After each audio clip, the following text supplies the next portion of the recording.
Hudson. They call me the Ace Detective because, well, I'm the best at what I do. The stories you're about to hear are true. Only the facts have been changed to make it interesting.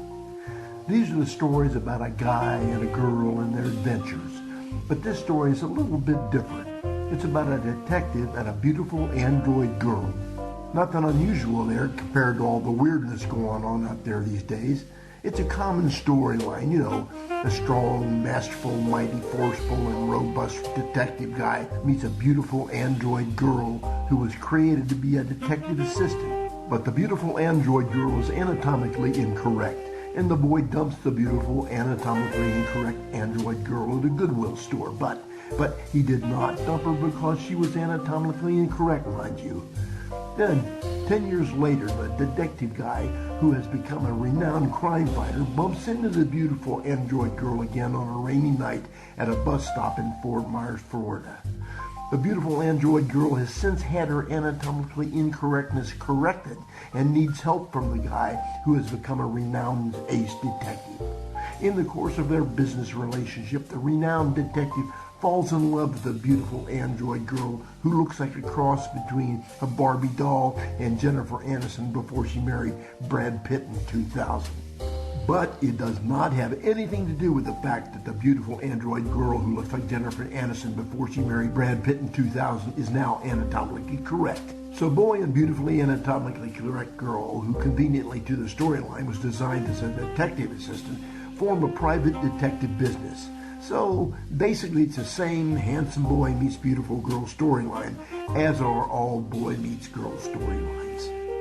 But considering that there's nothing new under the sun, I promise you won't be disappointed. Oh yeah, the beautiful android girl's name is Fada, which is an acronym for Female Android Detective Assistants. So sit back, give free rein to your imagination and enjoy. Oh hey, here comes Fada now. Hey Fada. Hello, Brick darling. Would you like to say a word or two to our audience? No, I would not. What? Why not? It would be unfair and unnecessary. What are you talking about? Saying a word or two to the audience. Well, I thought you might want to give them a personal welcome, thank them for tuning in, ask them to continue listening, and to recommend our show to their friends and family. You used precisely 372 words to introduce our show. And you did not once give them a personal welcome, thank them for tuning in, ask them to continue listening, or ask them to recommend our show to their friends or family. And you think I could do it in a word or two? Brick darling. I am good, but that is impossible for even me to do in 1 or 2 words. I didn't mean literally to... Oh. Saying a word or two is an idiom. Sorry. Yes. Now would you like to say welcome to the audience, thank them for tuning in, ask them to continue listening, and ask them to recommend our show to their friends or family? No. No? Why? You have already said what I should say 3 times now.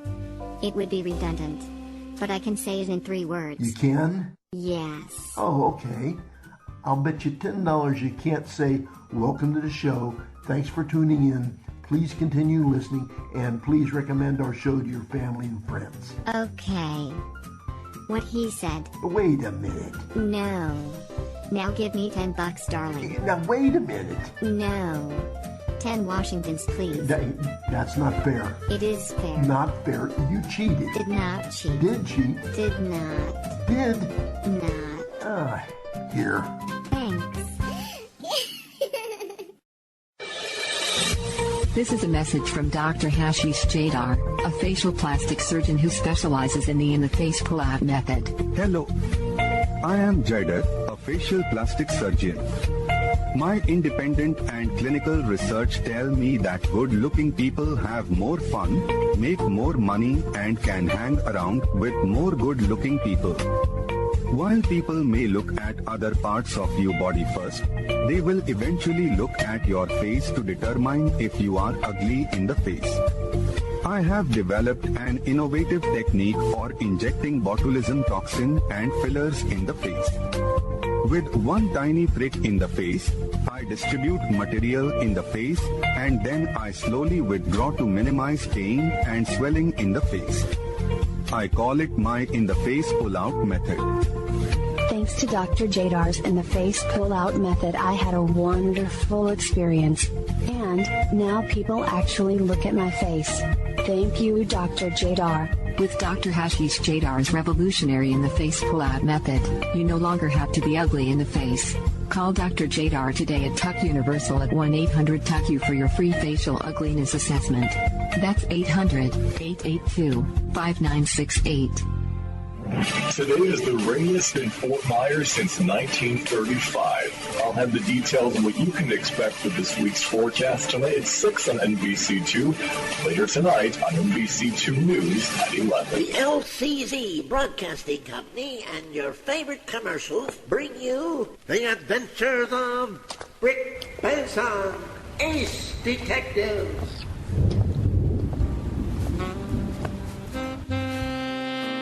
Yeah, I'm Brick Benson.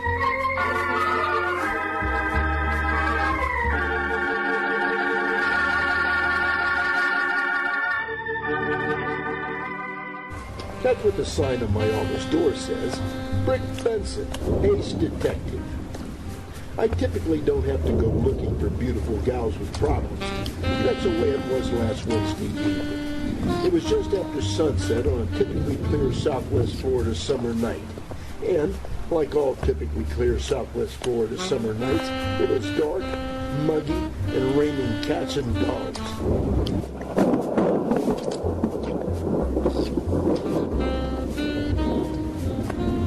I was splashing along down the sidewalk on McGregor Boulevard when I walked into a puddle.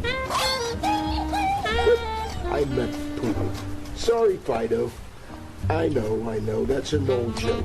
But I'm just a couple of minutes into the story. It takes a while for me to warm up into my comedic banter.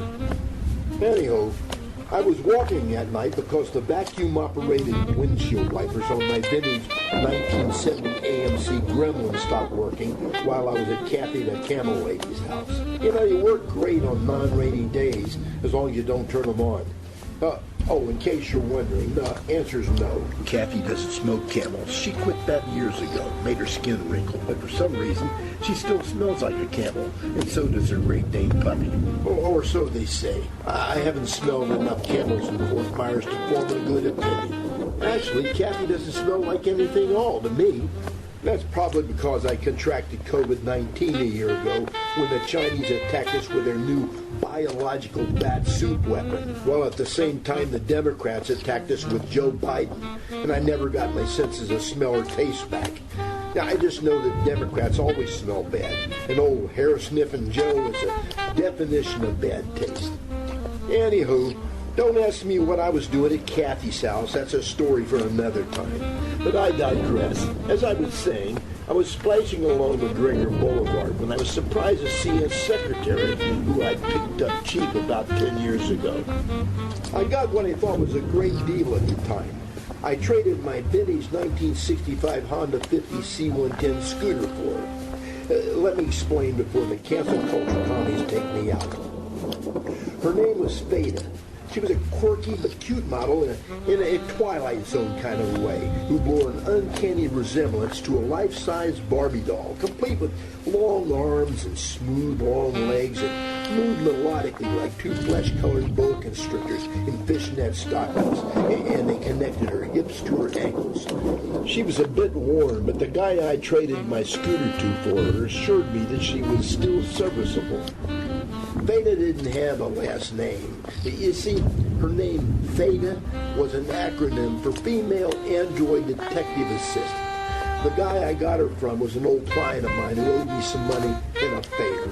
He was an inventor who was trying to develop attractive robotic assistants who wouldn't file harassment charges against their owners or employers. Unfortunately, though, Fada wasn't completely anatomically correct. I liked her, too, except she was always correcting me for speaking my internal dialogues out loud. And she sounded kind of like a female version of Data from Star Trek. Anyhow, I had to let her go because as an early prototype model, she had HDD memory, not solid state. She didn't have any Bluetooth capability, and she operated on very expensive lithium batteries. And she had that annoying voice and an annoying strange quirk in her speech software. I couldn't afford the maintenance on her or to upgrade her with modern technology, so Whoa, that was close. Anyway, I gave Fada away to Goodwill. So understandably, I was shocked to see her when I was approaching a bus stop where she was standing all alone in the downpour. I hadn't seen her in 10 years, and she didn't look a day older. In fact, she looked in better shape than when I gave her to the Goodwill. She was wearing a human-sized Barbie Club Chelsea rain jacket with rain accessories. She saw me and waved. I had no choice but to stop and say hello, but I was nervous because that gal always spells trouble. It's annoying because she always spells it wrong. It's that glitch I told you about. If she was a real person, you'd think she had some sort of a condition, you know, like one of those spells the gals were always having in the old movies. But I don't know for sure because I've never seen one of those old movies where the gals have spells, and I'm not a doctor. But I do like to play doctor whenever I get the chance. Fada looked so good, I was hoping she might have had that anatomical incorrection corrected. If so, I might just get the chance to play doctor that night. Anywho, I smiled my best toothy smile, and I gave her my signature greeting. Well, hiya, Toots. How you doing? Long time no see. Brick, I'm so glad to see you. I am in Trouble. See? I told you. She always spells trouble, and she always spells it wrong. I looked Fada straight in the eye and tried to pretend I noticed anything above her shoulders. So, Brick, you are still trying to pretend that you notice anything above my shoulders. Ah, fudge nuggets. Fada was uncannily able to know what I'm thinking because, well, like I told you, I sometimes tend to speak my internal dialogues out loud. Ha! That's very funny, sweetheart. Looks like you developed a sense of humor since we last met. Oh? Do you mean when you abandoned me at the creepy Goodwill store? Anyhow, while you are looking real good, sweet cakes, I'm just out for an evening stroll in the neighborhood, you know, literally soaking up this... soaking up this typically clear southwest Florida summer night. So, sweetheart, what kind of Trouble are you in, anyway? Brick, why are you spelling words? Do you have some kind of condition? Me? No, I don't have a condition. You always spell... Never mind. Fada smiled with a questioningly raised eyebrow. That facial expression was obviously an enhanced capability over the old expressionless Fada I knew. So, Brick, what were you doing at Kathy the Camel Lady's house? This is getting ridiculous, I thought to myself. Son of a ditch digger. I must have actually said I was at Kathy's house out loud at some point when I thought I was thinking in internal dialogue. I have to quit saying them out loud. Ha ha ha ha, snort. What in the heck's that? I am laughing. With a snort? You can add sound effects to my program if you would like. Here are some samples.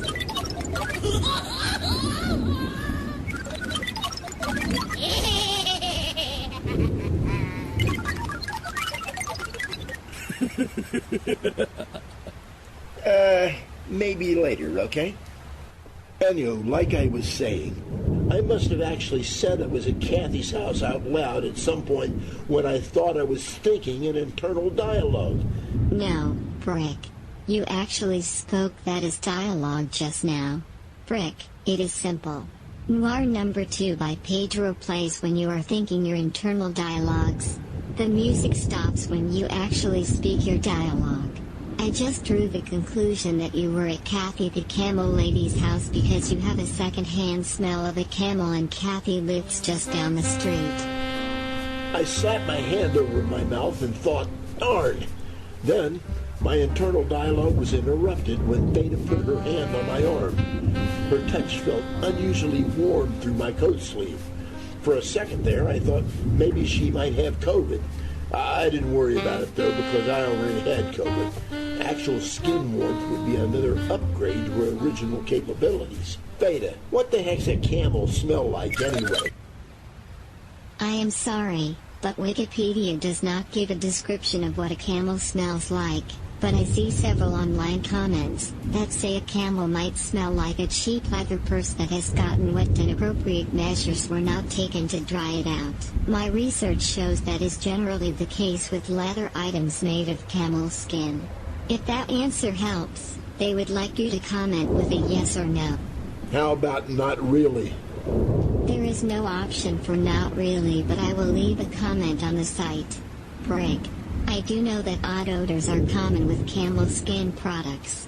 Camel skin products can be very beautiful, but they smell like mold if they are not dried out properly after getting wet. Brick? Does Kathy dry herself well after taking a shower? Well, of course she does. And she uses a very fragrant lemongrass aloe lotion that makes her skin feel very silky and, of course, I wouldn't know that for sure. But I've heard people say. Of course, Brick. I'm so glad to see you. It just so happens that I need your help with my TRUBBLE. Finally, I thought. We are getting to the actual storyline. No, Brick. You did not think we were getting to the storyline. You said we are getting to it. You said it out loud. Remember that Noir number 2 by Pedro plays when you are thinking your internal dialogues. Shiggle Fritz, I thought to myself. No, Brick. You did not think that either. You just spoke another one of your cleverly crafted minced oaths out loud. Brick, you really should listen for Noir number 2 by Pedro to start playing, then think your internal dialogues. If Noir number 2 by Pedro isn't playing, you are actually speaking. Just forget it and tell me what's up, sweet cheeks. Fudge nuggets. She didn't answer. Again, I must have thought what I thought I just said. Yes, Brick. You must have, but I really do enjoy your cleverly crafted minced oaths, nonetheless. Thanks, Snookin. I pride myself on my cleverly crafted minced oats. Whatever the heck those dadgum kind of oats are. Not minced oats, Brick. They are minced oaths.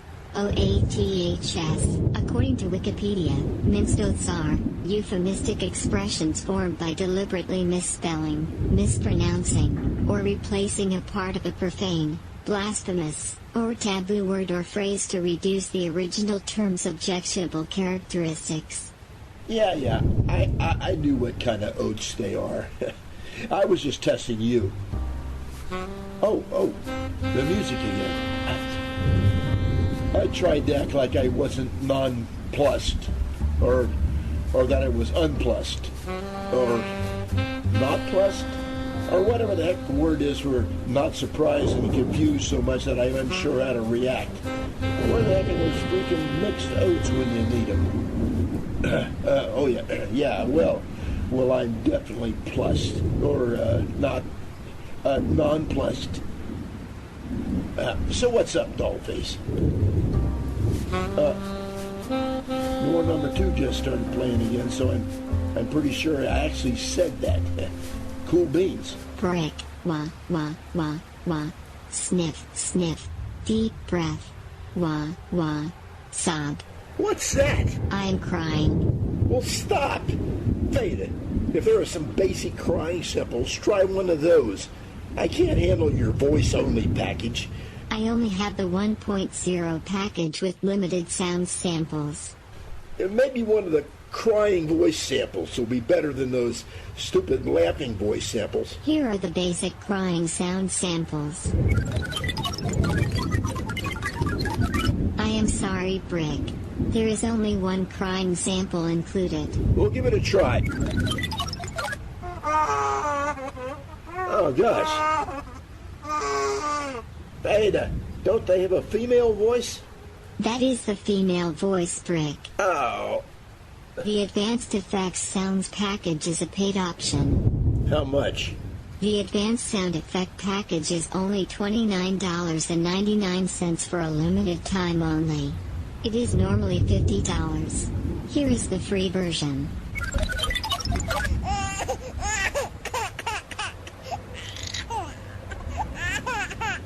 Do you like it? Maybe if I was Joe Biden. Do you want to purchase the advanced package? Nah, I think I'm going to pass on that. You know, they never give you anything for free that's any good. Now, if you're a good girl, maybe I'll get it for you for Christmas. Now let's get to it, Dollface. What's your your trouble? What kind of trouble are you in? He wants to erase my memory. He wants me to forget. Ah, there's the music again. I'm getting the hang of this. So I thought, finally, now we're getting into the story. The music stopped. That's my cue. So, who wants to erase your memory? No, Brick. He wants to erase my memory. He who wants to erase your memory? No, just he. He wants to erase my memory. Just he? Yes. Well, what does he want you to forget, Fada? And I can understand smacking you around a little, maybe. You do have that smack me around quality about you, but... No, we can't talk here.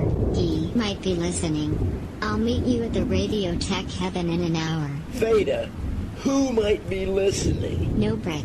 Not who. He might be listening. I'm running out of time. I cannot explain now. Now, I'm not the smartest knife in the pencil box. I don't even know how to say clever idioms correctly. But what Fada said made me question her programming. She wasn't making any sense. Fada, don't you think there's a better chance of being overheard at Radio Tech Heaven than here at a deserted bus stop where there's only you and me standing in a downpour? I don't know. Brick, I need batteries. My batteries are running very low. He doesn't want me to tell. I only have 1.5 hours of battery life left before I shut down. Only enough time to get batteries. If I shut down, he will be able to catch up with me and erase my memory of what I need to tell you. Well, can't you tell me who is trying to erase your memory first and why? And then go to Radio Tech Heaven for batteries. Isn't it more important to tell me who and why he's trying to erase your memory and then go buy batteries? No. Who and why are not trying to erase my memories. He is. Brick. My batteries are so low. My memory and reasoning functions are temporarily shutting down to conserve power. That is why I am having trouble explaining. I need to get batteries or he will track my GPS and permanently erase my memory of what I need to tell you. It will take too long to explain. Here is my bus. I will see you in 1 hour at Radio Tech Heaven. Yep, 1 hour. Where again? Radio Tech Heaven. Oh, 1 hour. Yep, 1 hour. Not to fear. I will be there. Please, don't be late. Johnny on the spot. That's me. Promise? Pinky swear. My existence may depend on you, Brick. Have I ever let you down or lied to you before, Fada? Yes. She was obviously very upset and confused. So I just watched her right away on the bus. A little drunk fella kind of staggered up to the bus stop toward me. A funny feeling gnawed at my gut. A feeling that I'd never see Fada again. Oh, unerased. It bothered me a little that I hoped the feeling meant that I'd never see Fada unerased again, and not that I'd be maybe dead, and of course would not be able to see her again because, well, you know, I'd be dead. The little drunk fella stood there staring at me, and then he slurred. Are you talking to me, mister? Huh, what little drunk fella? I don't see any little drunk fella. Who's slurring? And who's Fada? What do you mean, unerased?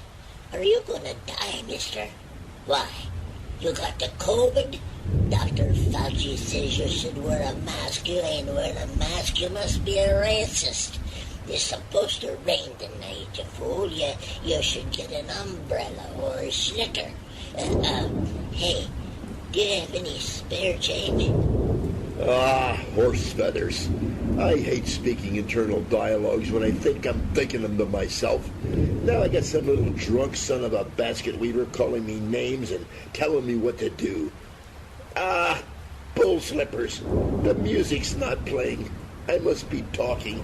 Hey, I ought to kick your butt. You must be a crazy conservative racist. I don't like your minced oaths. Learn to cuss like a real man. Stay right here, you. I'll be right back. I'm gonna go report you to Dr. Fauci. Do you know his number by any chance? Or where I can find him?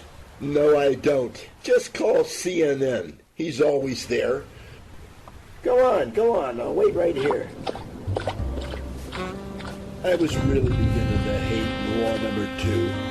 Of course I didn't wait around for the little drunk guy and Dr. Fauci to return. I don't know why I didn't just get on the bus with Fada. We were going to the same place. Anyway, the bus arrived when I headed to town. I stopped up at a Dunkin' Donuts for a cup of coffee.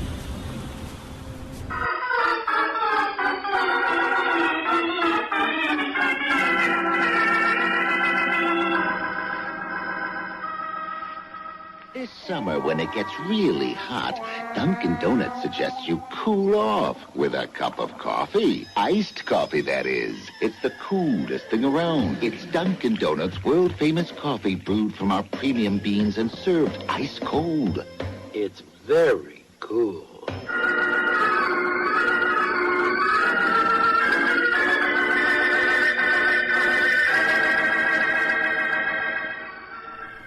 An hour and a half after Fada and I parted, I walked into Radio Tech Haven downtown. I was late. I lost track of time at Dunkin's Donuts. I took in a deep breath of that familiar odor of burning electrical wires that permeates all electronics tech stores.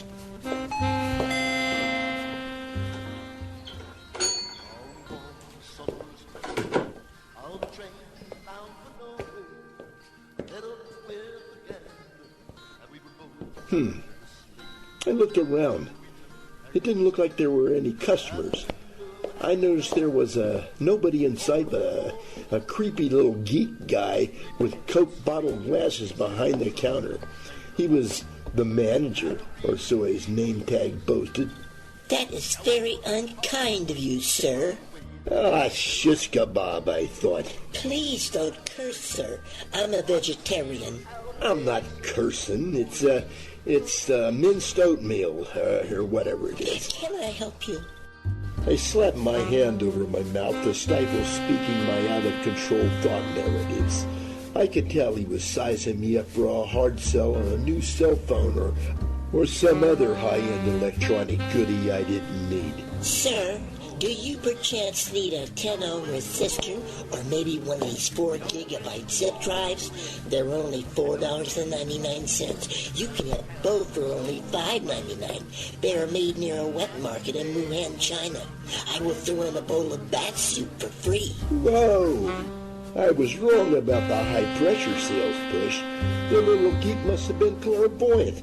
I did need a 10-ohm resistor and a new zip drive, and I love bat soup. I took my hand on her mouth to caress the little blue 4-gig zip drive there at the register.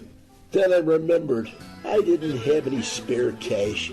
Ah, feather pluckers. No music. I'm speaking. Yes, you are, sir. No cash? No worries. Gee willikers, sir, I can set you up with a Radio Tech Heaven charge card. 10% off on your purchase of $10 or more. I slapped my forehead, and the little geek guy jumped back looking frightened. Darn, those spoken internal dialogues again. Sorry, pal, but no thank you. I'm looking for a woman. Oh, my goodness. We don't do that here, sir. It's against store policy. No. I mean, I was supposed to meet a woman here. Well, you can't miss her. I mean, she's got legs that move melodically, like 2 flesh-colored boa constrictors in fishnet stockings, and connect her hips to her feet. Yeah, exactly. You took the words right out of my script. Good heavens, the little geek guy is a mind reader. Yes, she came in here about 30 minutes ago and bought some lithium batteries, and she took advantage of our sale price on the resistor and zip drive. But she bought a 1 terabyte drive. she had cash. She said she was having TRUBBLE binding D-cell lithium batteries. She's the only customer I've had here all night, except for a fellow who came in about, 15 minutes before you.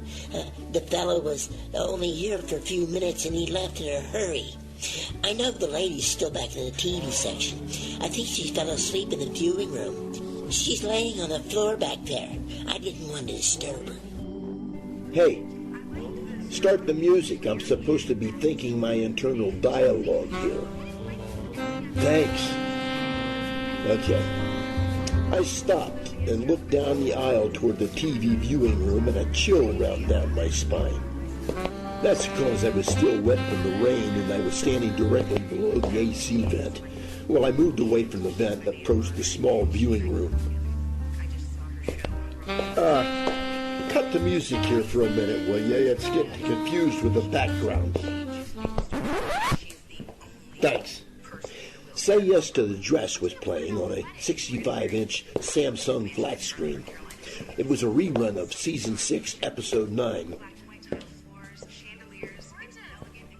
Yeah, Mom's Way or the Highway was playing.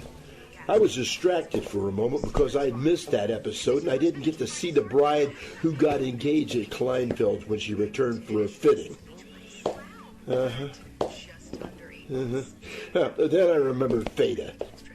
So what is being for now? Basically, I found her at the back of the room. She was laying face up on the floor behind a display rack. Now, I don't know if Fada slept around a lot, but it was unlikely she would just take a nap on a Radiotech Heaven floor.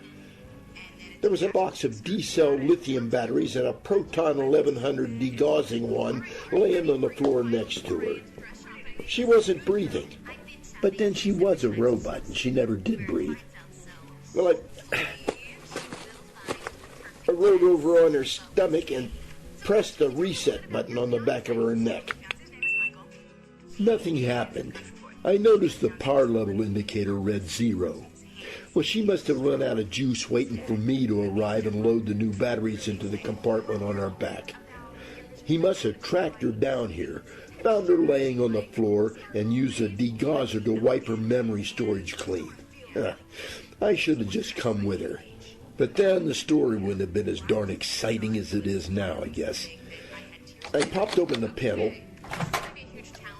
and I loaded the batteries, and then I pushed the reset button again.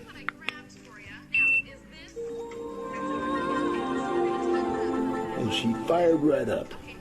Fada sat straight up quickly, like the blonde hairs on Joe Biden's legs when the kiddies rubbed his legs at poolside.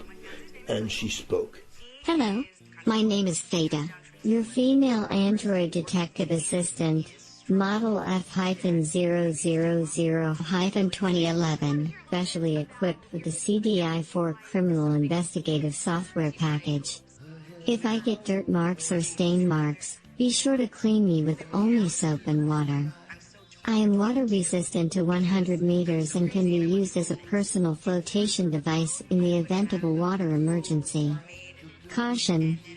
Your Fada device is not intended for adult entertainment purposes. Please read full instructions and safety precautions located in my attached Barbie fashion chain link white texture clutch purse.